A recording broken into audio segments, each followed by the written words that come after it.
This next section is called integration by inspection. I always think of it as a bit of a cheat when you're asked how you integrated something, and your answer is, well, I looked at it and I knew what the integral was.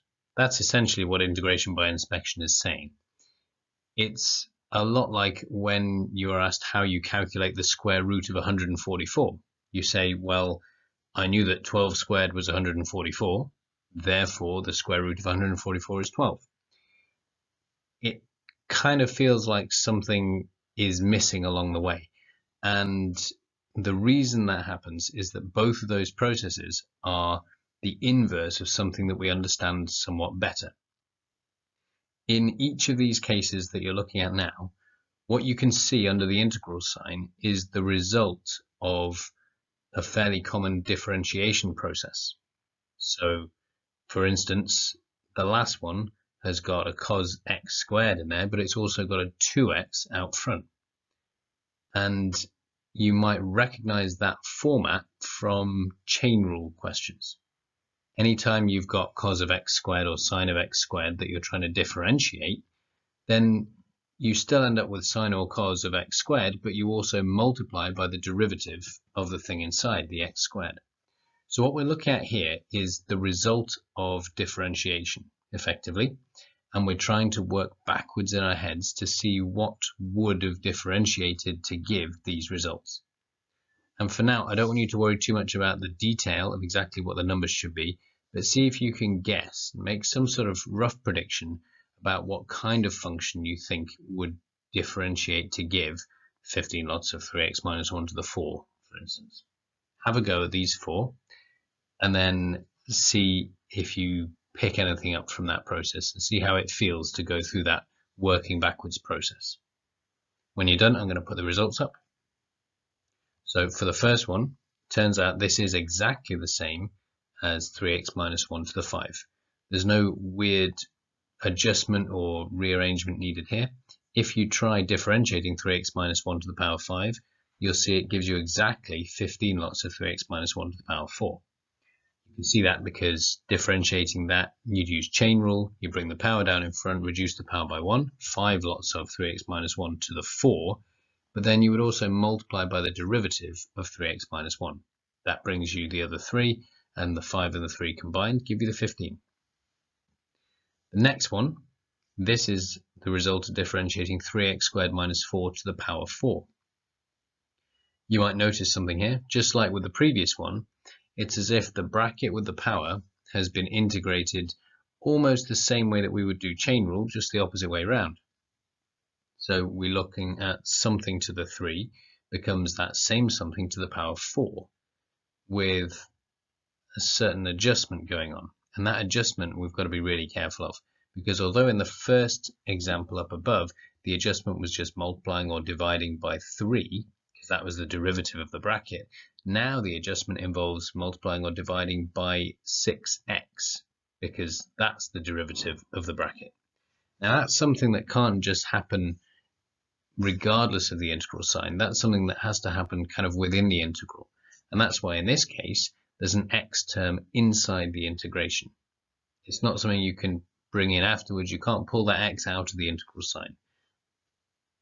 But if you check with chain rule, you can see that 3x squared minus 4 to the power 4 does in fact differentiate to 3x squared minus 4 to the power 3 multiplied by 24x.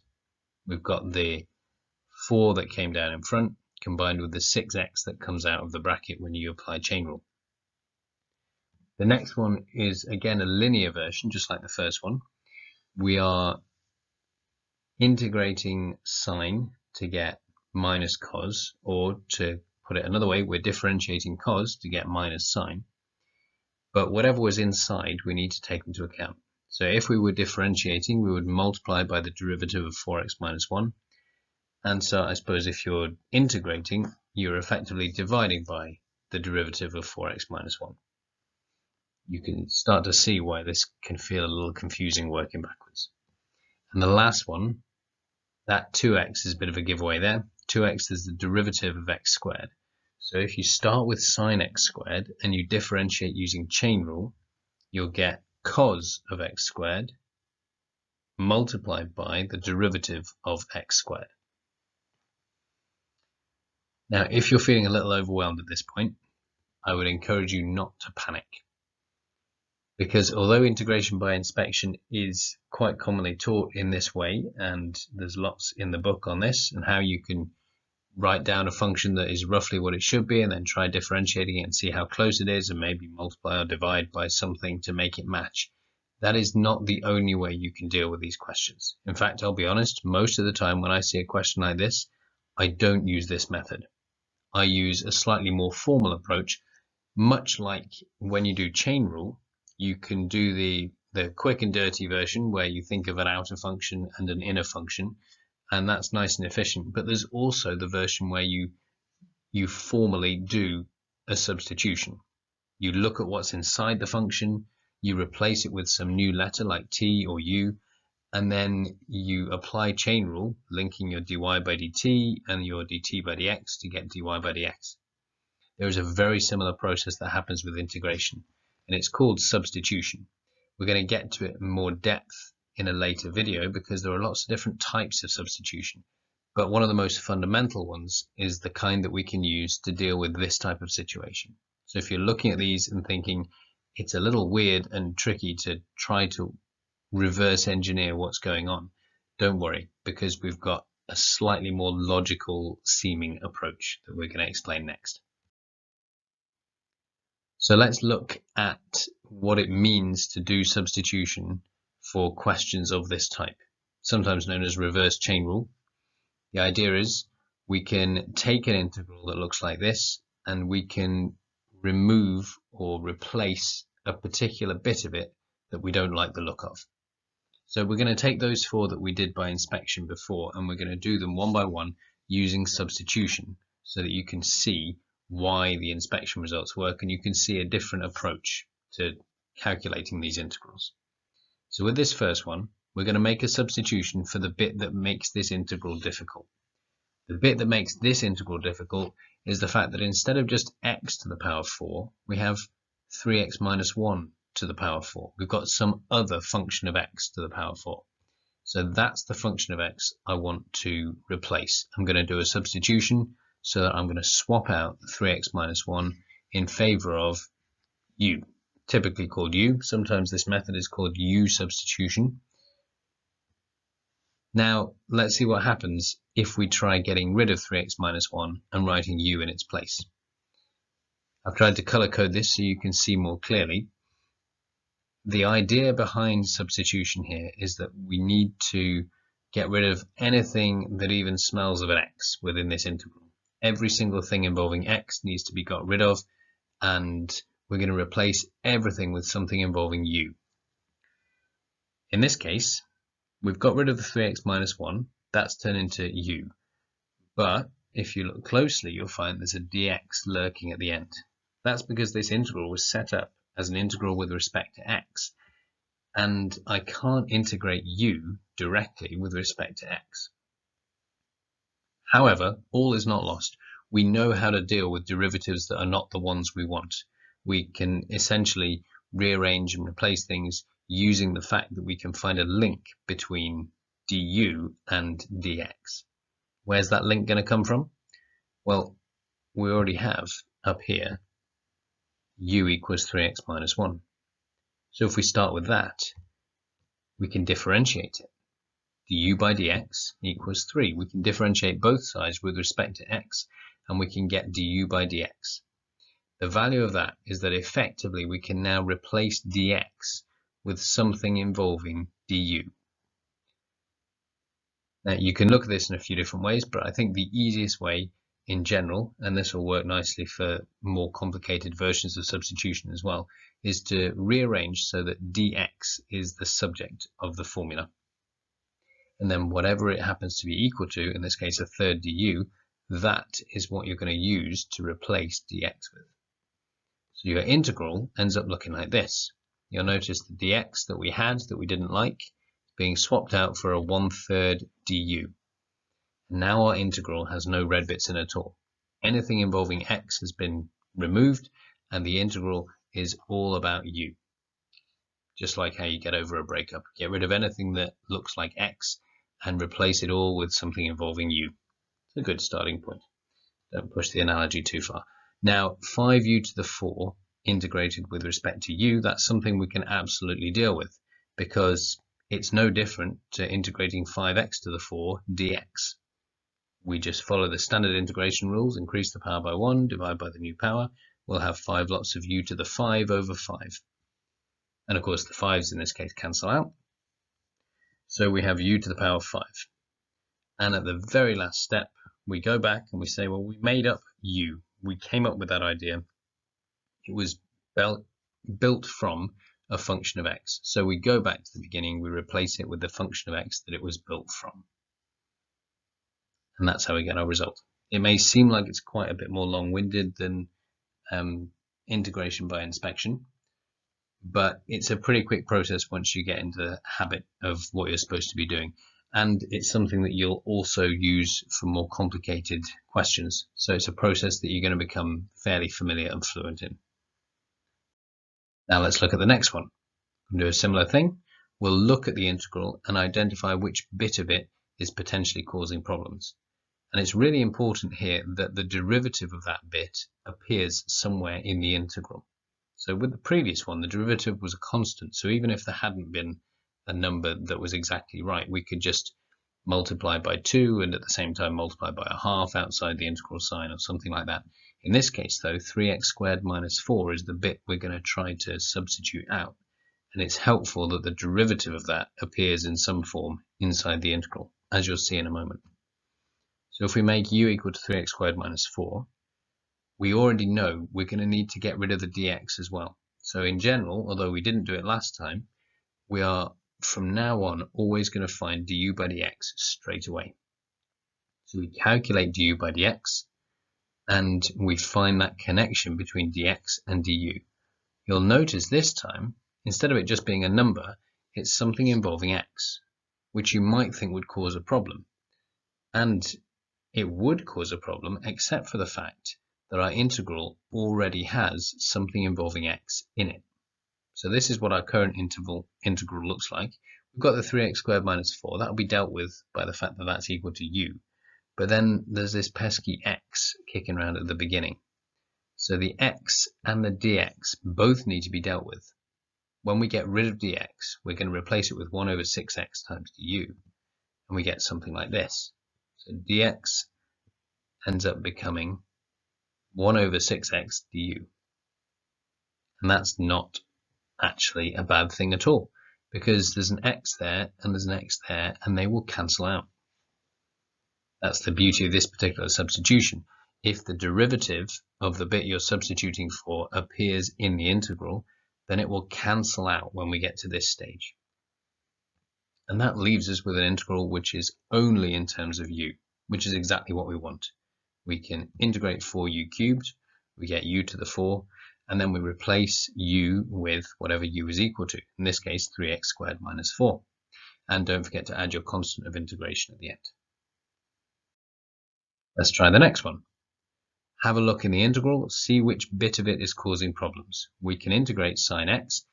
Can we integrate sine of 4x minus 1? Well, maybe you can see straight away how it works. Maybe it's helpful to break it down a little bit. So if you want to break it down, we set u equal to 4x minus 1. We always find the derivative afterwards. So in this case, the derivative is a constant, which will make life a little bit easier for us. We now know that we can replace dx with a quarter du. So when we write out our integral and we look at which bits we need to get rid of, the 4x minus 1 becomes u, and the dx will be replaced with a quarter du. And as soon as you've done that, now there is no longer anything that even looks like a dx or an x, anything like that. The x has been replaced with a quarter du. That's what that bit is. And the bit inside, the 4x minus 1, that is exactly the same as u. So we've got rid of that as well. Now we can simplify a little bit and then do the integration. We're integrating minus sine u, while sine of something integrates to minus cos of that thing. So if we've already got minus sine, it's going to integrate to positive cos. So we end up with cos of u which when we convert it back in terms of x, we can use the fact that u is the same as 4x minus 1, and we're done. The last one of these four, 2x times cos of x squared. Have a think, see if you can identify which bit we're going to replace with u. Hopefully you guessed the same as me, we're going to have u equals x squared. Not only is that the bit that makes things awkward, cos of x squared is not something that's straightforward to integrate on its own, certainly, and even with the 2x in front, that only helps us because we're doing substitution here. But it is really helpful for substitution, because when we find the derivative, we get 2x. The derivative of x squared is 2x, so that's going to allow us to cancel things out. When we write down our integral and we replace anything involving x squared with u, and we replace anything involving dx with 1 over 2x du, we find there's all sorts of bits that are going to cancel out for us. So in this case, the 2x disappears perfectly because of the 2x on the bottom there. And you're left with just the integral of cos u du. Well, cos integrates to sine, so cos u, when we integrate with respect to u, will become sine u. And at the very end, as before, replace u with whatever u is equal to. And that's how substitution works. Now, let's look at a few more examples so that we can see what this looks like in practice when you've got some more complicated looking functions. For these ones, I would argue that it's a lot harder to identify just by inspection. So I would almost always, with situations like this, go down the more formal substitution route. If you look carefully at these, hopefully you'll be able to identify for yourself, and then you might want to have a go at these questions, which bit is going to be u, and therefore how the rest is going to disappear. So there's two different things to ask yourself. One of them is, what is the thing that I replace? Then the other question you want to ask yourself is, what does that differentiate to? And does that derivative appear somewhere else within the integral? So for the first one, the awkward bit in here is the x squared add 4. Even if we rewrite this as x multiplied by x squared add 4 to the minus 3, the issue still remains that it's not just x to the minus 3, it's x squared add 4. But fortunately, the derivative of x squared add 4 appears within the integral. So in general, this is the kind of thing we're looking for. And it's not just when it's a function raised to the power of something, but this is quite a common version of the rule. So it's worth familiarizing yourself with this. If you have a function where the inner function has its derivative appear somewhere else, then you're looking at a prime candidate for substitution. Or if it's simple enough, maybe direct inspection. Look at it and identify what would differentiate to give that thing. So the example given here is where you've got a function raised to the power n, and then that's been multiplied by the derivative of that function. In that case, what you're looking at is exactly what comes out the other end of chain rule. Effectively, this result is a special case of chain rule that's had both sides integrated so that you can see what it looks like when you're working backwards. If you want to integrate f dashed of x multiplied by f of x raised to the n, you just get f of x to the n plus 1 over n plus 1. So for our first example over here on the left, we can see that the substitution is going to work the best if we replace x squared add 4 with u. And that works well because the derivative du by dx is 2x. It's not exactly the same as what we've got. We've got x instead of 2x, but the x bit will cancel. The 2 is not such an issue. There may be a half in the answer or something like that. But what matters is the x that appears when we get rid of dx will be on the bottom of a fraction, and it will cancel with the x that already appears in the integral. For the next one, the bit that gets in the way that we're trying to deal with is x squared. And the derivative of x squared is x. So that works out perfectly as well. If you use u equals x squared and du by dx will therefore be 2x, then you'll be able to more easily integrate this because it will turn into something like e to the power of u du. There'll be an extra 2 in there or a half depending on how things work, But in essence, that will simplify your integral to something really straightforward. We can integrate e to the x, therefore we can integrate e to the u if we're integrating with respect to u. What we can't do directly is e to the x squared. For the next one, may look a little more complicated, but the same principle is at play. So look for the thing that makes things awkward. Often it's something that's inside an awkward function of itself. So this is the inner function of something to the 4. 1 plus sine 2x to the power 4.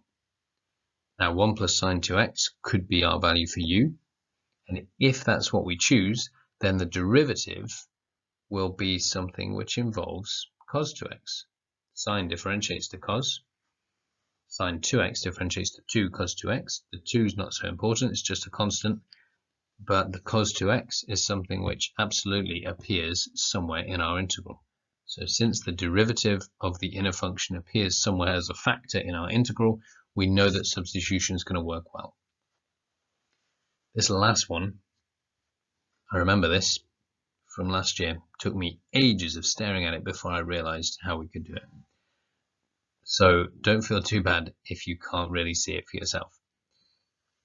It requires you to be familiar with the trig results. So what I'd recommend here is that you take a quick look at the formula book and look on pages 6 and 7, check the tables and see what integrates or differentiates to what, so that you can identify perhaps which bit of this we could use as our substitution expression and what the derivative of that would be that might disappear.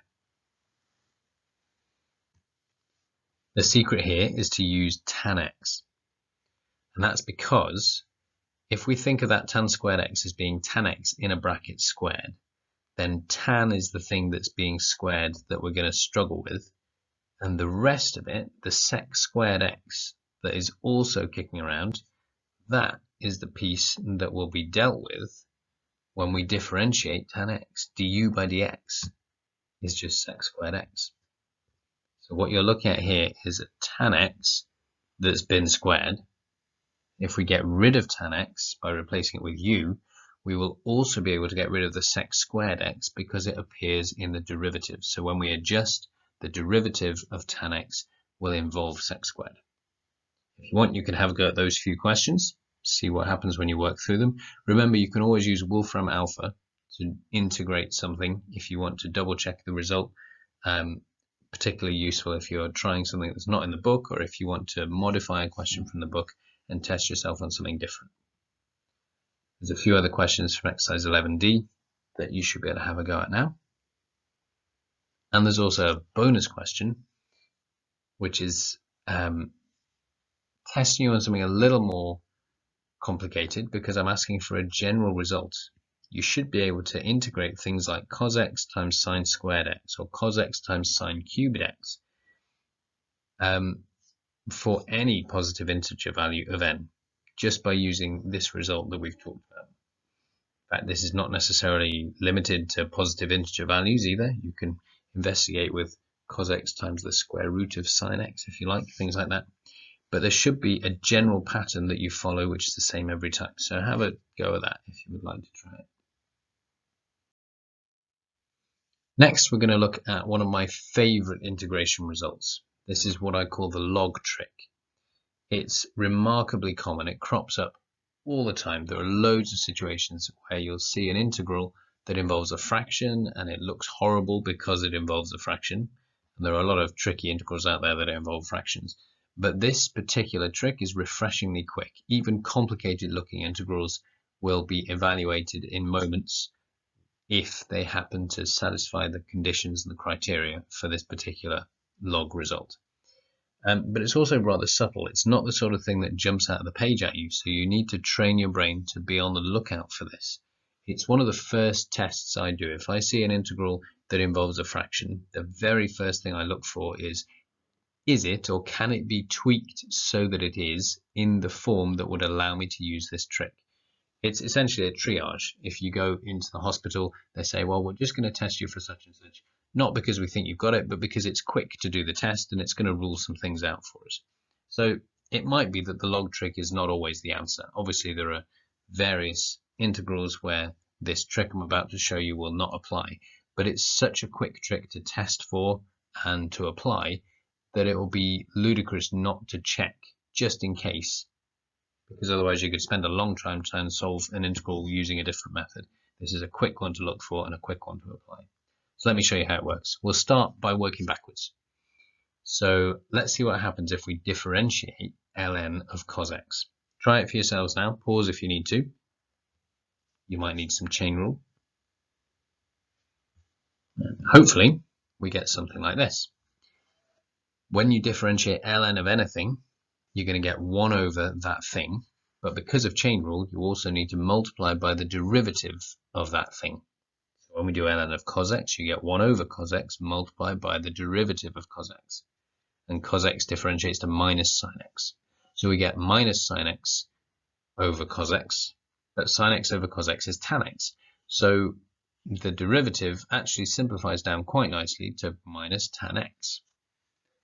Well, the reason we've done that is because we can now see we've got an integration result. We can see that the integral of minus tan x is ln cos x, or to put it a slightly nicer way around, the integral of positive tan x is minus ln cos x.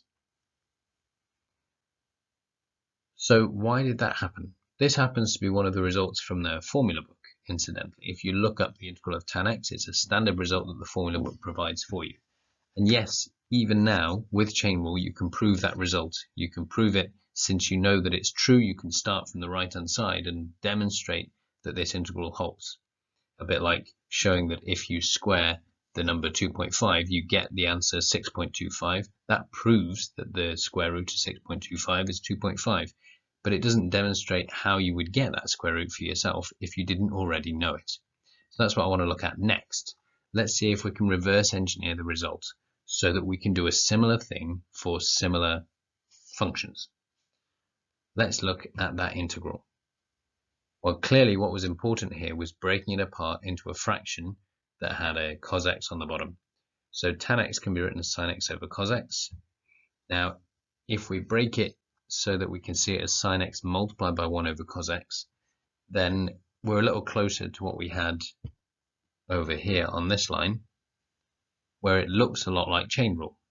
So if we think of this as being a chain rule problem, we have 1 over cos x and then multiplying by sin x. Since the derivative of cos x appears as a factor within the integral, let's try substitution. Let's give it a go with u equals cos x, see if there is a way to break this apart and make it more simple by getting rid of cos x and by seeing what happens when we differentiate. So we always, whenever we come up with a substitution, we find the derivative. So we get du by dx, that happens to be minus sin x. And when we rearrange, we can get dx in terms of du and minus 1 over sin x. Well, if we put those in and replace them, we end up with this. The sin x that appeared as a factor within the integral cancels out with the sin x that now appears at the bottom over there. And we end up with this nice simple result. Minus 1 over u du is what we're integrating. But we can integrate 1 over u, we get ln u. So we have the integral being minus ln u plus c. In other words, minus ln of cos x plus c. So that's the result we were looking for. Tan integrates to minus ln of cos x plus c. So we can do it with substitution, provided we work that way around. But it requires us to break things apart and look at them as fractions. And it can be a little complicated looking, that's for sure. But the fact that logs appear, even though it wasn't obvious that logs should appear from the beginning, is a bit of a clue. This is going to be a more powerful rule. So let's look into it in a bit more detail. Let's look at the general version. If we start with a situation where the top of the fraction is the derivative of the bottom, then good things will happen. We saw that last time. The fact that sine is, or is close to, the derivative of cos, that was the thing that helped us to break apart the tan integral. The bottom of the fraction was cos x, the top of the fraction was minus sin x, and therefore it ended up integrating to ln of cos x. Let's see what happens here. We'll do a similar substitution. we're going to make a substitution for whatever's on the bottom of the fraction, because we know that the derivative of that appears somewhere in the integral. But let's differentiate as we normally do. We find du by dx.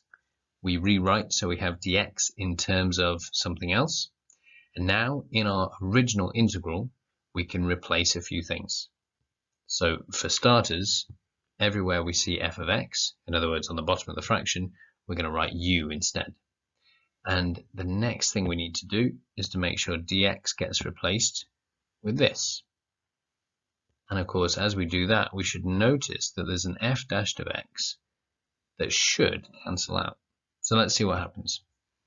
We have f dashed of x multiplied by 1 over u, because that's multiplied by 1 over f of x, and f of x is u.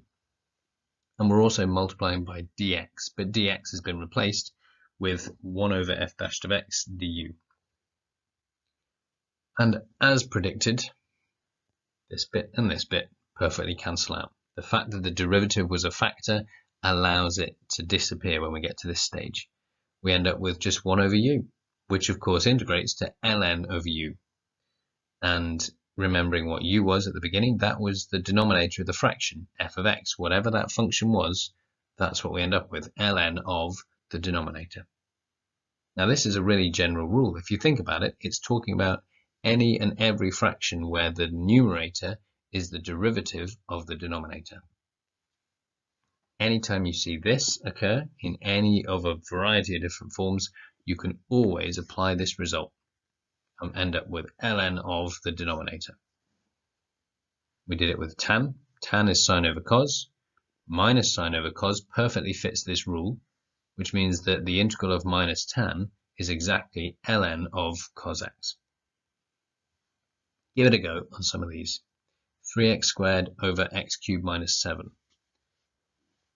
It looks complicated, it looks horrible, but if you look carefully, you'll notice that the top is the derivative of the bottom. Therefore, it integrates to ln of the bottom, ln of x cubed minus 7. Done. The next one, e to the 5x plus 4 differentiates to 5e to the 5x. So it fits the rule, therefore the result is ln of e to the 5x and 4. What about this one? Always be careful with these, double check. Sometimes they will fit, sometimes they won't, but it's always worth checking because it's a quick process to do. 2x squared differentiates to 4x, minus 3x differentiates to minus 3, the 1 differentiates to 0, so that becomes irrelevant, and this must therefore integrate to ln of 2x squared minus 3x plus 1. The last one, 4 lots of cos 4x over sine 4x. Provided the top is the derivative of the bottom, the integral will simply be ln of the bottom. So this one would just be ln of sine 4x. Simple as that. You might notice for this, cos 4x over sine 4x is the same as cot 4x. So maybe there's a result in there that you can make use of. Now let's look in detail at those situations where the log trick almost works. You've kind of seen this already with tan, because there was a pesky minus sign. We didn't let it bother us. We threw it into one side or the other of the equation, depending on what was most useful. But we can do that fairly generally. Most of the time when you're using this result, it won't be in an exact match. It'll be something which almost matches, but by multiplying or dividing by a particular number, maybe just minus 1, maybe 3 over 4, something like that, you can adjust your integral so that it does match. So it's just a case of a little tweaking, a little rearranging to make things work the way they should. Look at this one, for instance. This is similar to one we had on the previous page, but instead of the numerator being exactly the derivative of the denominator, it's not quite. We look at the denominator, we differentiate it, we get 6x, and we've only got x here. Well, what I usually do in this situation is change the x to a 6x. So I would like the top to be exactly the derivative of the bottom, because then it'll match my rule that I'd like to use. But the only way you're allowed to multiply a fraction by 6 and yet keep it the same size is if you also divide the fraction by 6. So that's what we've done here. We have a sixth of 6 times the integral, effectively. And because it's just a constant, it's going to scale the integral in a nice predictable way. We can pull that constant outside the integral sign. And then we can just find the integral of 6x over 3x squared minus 4, which perfectly fits the rule. It's now a perfect match for this. And then we can multiply by a sixth afterwards. So that's what we do. ln of the bottom, and then multiply by 1 over 6. Done. Here's a few more you can try that are similar. In each case, the numerator is not quite the derivative of the denominator. The top is not quite the derivative of the bottom. But with a little tweaking, you can make it so. There's just a couple of things I want to pull out from these. For the first one, instead of giving you 3x squared, we've got x squared. So this is a fairly straightforward example, similar to the example on the left. You're going to need a third in front, so a third of ln x cubed minus 7. For the e to the 5x one, the derivative should be 5e to the 5x. We've only got 1e to the 5x. So we're going to end up with a fifth of 5e to the 5x, meaning we have a fifth of ln of e to the 5x add 4. For sine over cos, we've done that one. That was tan. It should give you minus sine over cos. That will allow you to use the trick. You'll get minus ln of cos x. And the last one. I don't know if you noticed, this one can be simplified first. So if you just decided to write it as 1 over x, of course that would integrate to ln x. But if you leave it like this, the log trick says that provided we can make the top exactly the derivative of the bottom, it should integrate to ln of the bottom. Well, at the moment the top is x to the 4, but the derivative of x to the 5 is 5x to the 4. So what happens if we think of that as being a fifth of the integral of 5x to the 4 over x to the 5?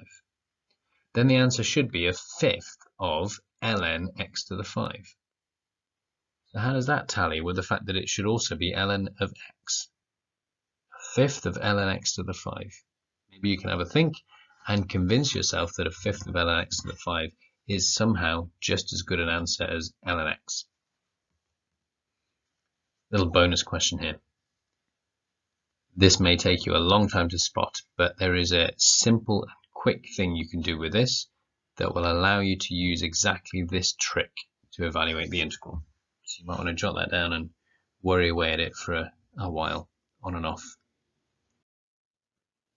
The next thing I want to look at is some more trig results. If you look at your table, you'll see that quite a lot of these trig results involve logs. There's an ln for tan, for cot, for cosec, and for sec. They've all got this log thing going on. So it's almost as if this ln trick that we've learnt is necessary for integrating all 4 of those. Well, let's just recap how it worked for tan. So with tan, we first write it as a fraction. Then we modify the fraction as necessary. Here, all we need to do is multiply the top of the fraction by -1, but also multiply the entire integral by -1 to cancel that out. Once we've done that, the top is exactly the derivative of the bottom, so we get minus ln cos x. Now, in the formula book, they record it as positive ln of sec x. Hopefully you can see from your log laws why these two things are exactly the same. This is just a case of ln x to the k being the same as k ln x. So we can bring a power from inside the log down in front as a coefficient, or vice versa. We can take a coefficient, in this case -1, and bring it inside as a power. So we get cos x to the power -1. Now, be careful here, because cos to the -1 is the usual notation that we employ for the inverse cosine function. But if you have cos x in a bracket raised to the power -1, then we're talking about the multiplicative index -1, which means 1 over the thing. So we want 1 over cos x, which is sec x. So see if you can do a similar thing for cos x. You're trying to prove this result as provided in the formula book. This is something you may be asked to do, just like you might be asked to differentiate tan or cot. Even though the result is provided for you, you may be asked to integrate them or prove the results of integration. It should feel fairly similar for these two. And then there are a bunch more questions in 11D that you should now be able to tackle. Now you've got the log trick. Anytime you see a fraction, that's the first thing you should look for because it's so quick to apply when it works. And if you see something that may be a fraction but doesn't quite fit the log trick, maybe there's a small tweak you can do that makes it fit. And if not, then maybe you try a substitution with something different. But at least you've tried the quick method first in case it works. Now, the last thing I'm going to do is run through these bonus questions. It's not necessary for you to be able to prove these directly.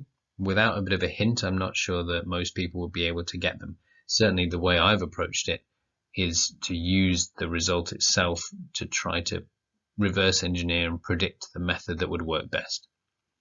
We'll go through those in the last bit of the video for anyone who's interested. So if you want to pause and have a go at them for yourself, now will be a good time. Okay, so let's look at the sec and cosec results. They certainly look like they've been employing the same log trick that we've used for tan and for cot, but it's not at all obvious where they got the sec x plus tan x or the cosec x plus cot x. So let's have a close look at our integral. We'll start by writing it as a fraction because that seems sensible, but then the denominator we've got is cos x and the numerator is 1, so it clearly doesn't match the log trick in its current form. And there's nothing obvious that you could multiply top and bottom by or multiply the inside and the outside by to turn it into a format that matches. But fortunately for us, we've got the results provided for us. So we know what we're aiming to get to, and we might be able to figure out what we would need to do here in order to make it work. So if they're using the log trick and they've got an answer of ln of sec x plus tan x, it means we're going to need at some point to have a fraction that has sec x plus tan x in the denominator. So let's see if we can make that happen. The other thing is, if sec x plus tan x is in the denominator, then the derivative of that should be our numerator. Sec differentiates to sec tan, that's in the formula book, and tan x differentiates to sec squared x, also in the formula book. So if we can demonstrate that 1 over cos x is somehow equivalent to sec x tan x plus sec squared x all over sec x plus tan x, then we're home and dry. Doesn't seem like a particularly obvious thing to jump to from 1 over cos x, but at least we had a clue in the result we're trying to prove. So let's try introducing sec x plus tan x to the denominator. Now the only valid mathematical way to do this that I can think of is to multiply the top and the bottom of the fraction by sec x plus tan x. At least then it appears on the bottom. Even though it's not the only thing on the bottom, it at least is on the bottom. Now we want the entire denominator to be sec x plus tan x. So we've got to get rid of that cos x. Well, in the same way that we introduce stuff, we can remove stuff. So if we want to remove cos x from the denominator, why don't we just divide the top and the bottom by cos x? Now it may not look like we've done very much to help here, but the denominator now matches what it should, and the numerator, well, there's a bit of simplifying to do, but it's not impossible. Sec x divided by cos x and tan x divided by cos x are both things that can be written more simply. And in fact, we already have an idea of what we want the numerator to look like. So it's really just a case of making sure what we get when we simplify that is exactly what we were intending to get. Remember, this is what we are hoping the numerator will look like. This is what we've currently got as our numerator. With a bit of careful thinking, you can pick either one of them, maybe turn them into sines and coses. You should be able to see that they're equivalent. The easiest way to do it is to recognize that sec x is already 1 over cos x. And if you divide by cos x, you get 1 over cos squared x. In other words, sec squared x. Tan is sine over cos, so if you divide by cos, you get sine over cos squared. But if instead you just think of that 1 over cos as being sec x, we can just do sec x times tan x. So however you've done it, and you may have a slightly more efficient way of looking at it, now I see it, we should end up with exactly what we wanted. This, sec squared plus sec tan, is exactly what we were hoping we would get, because we already know that tan differentiates to sec squared and sec differentiates to sec tan. So it now matches the format that we're supposed to have. It's in the correct form, so we can apply the rule. And the integral is ln of sec x plus tan x as required. You could have a go following a similar process for cosec x if you like. It's very similar. There'll be some minor differences. There is a negative in front, for instance, that might throw you a bit, but you should be following a similar process and using the same kind of thought processes that we've done here. But I want to remind you here, this bit was thrown in just as a bonus section. I can't imagine you being asked to prove these results without being given any kind of heads up or scaffolding, something to give you a clue as to how to do it. And you'll see a similar thing when we come to later integration by inspection problems. If they're particularly complicated, the examiner will usually give you some kind of clue. They'll either tell you what substitution to use, or there'll be an earlier question that employs a similar method, so you'll be making use of an earlier result. They're not expecting you to be creative geniuses when you're under time pressure. You do need to be fluent and comfortable with the standard procedures, and you need to be able to look for the best approach for an integral. So they do tend to be quite good at producing problem-solving questions. When you're making an integration question, it's likely to have an element of which of my many methods might be the best, and you've got to try things and see what sticks. But they're not going to expect the kind of crazy nonsense that we've seen here, where you start from 1 over cos x and you think to yourself, maybe I should multiply the top and bottom by sec x plus tan x. That doesn't just jump out at anybody, including proper mathematicians who've been doing it for years. It doesn't jump out. It's something that you generate by working backwards or by playing around with a bunch of different things and noticing it. You think, that's interesting. Not only does that follow the log trick, but it also simplifies to 1 over cos x. So now I've got a result that's appeared from nowhere, if you like. These things don't just appear. They are the result of fumbling around in the dark, and they might look like magic when they're written out like this. But the only reason I was able to do this was because I knew what format I was aiming for at the end.